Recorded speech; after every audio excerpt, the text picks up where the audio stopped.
عیسائی ٹیچر تھے ریٹائرڈ، انہوں نے یہ پوچھا تھا سوال کہ اسلام میں شراب کی ممانعت کی ایک وجہ یہ بھی دی گئی ہے کہ اس کے نقصانات اس کے فوائد سے بہت زیادہ ہیں، کیا اس کی بنا پر پہلے مذاہب میں بھی اس کی مخالفت ممانعت تھی؟ اگر نہیں تو اس کی کیا مسئلہ تھی؟ قرآن کریم میں جو فرمایا الیوم اکملت لکم دینکم واتممت علیکم نعمتی، اس سے پتہ چلتا ہے کہ دین مسلسل حلت و حرمت میں کمال کی طرف بڑھ رہا ہے.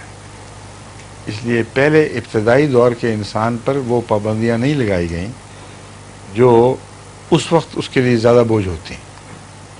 اس لیے خدا تعالیٰ نے رسول اللہ علیہ وسلم کے زمانے میں بھی شریعت کے نزول کے ساتھ ہی اس کو حرام نہیں فرمایا. 13 سال لگ گئے ہیں مکے میں، اور پھر مدینے میں بھی 1 سال یا 2 سال کا عرصہ گزرا ہے، تب جا کر یہ حرام ہوئی ہے.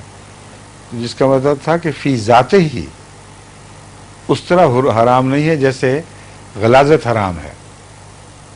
اس کے اندر پاکیزگی کے معنی بھی پائے جاتے ہیں، جرائم کش بھی ہے یہ، لیکن چونکہ انسان اسے حد اعتدال میں نہیں رکھ سکتا، اور سابقہ تجارب نے بتا دیا کہ حد اعتدال میں نہیں رکھ سکا، اور بھاری تعداد میں وہ لوگ ہوں گے جو اعتدال سے تجاوز کر جائیں گے. اس لیے عمومی مفاد کے پیش نظر خدا تعالیٰ نے فرمایا کہ اس کے چونکہ منافع سے ضرر بڑھ گئے ہیں، اس لیے اس کو چھوڑ دینا چاہیے. سمجھے؟ فرمائیے. ظہور مہدی آخر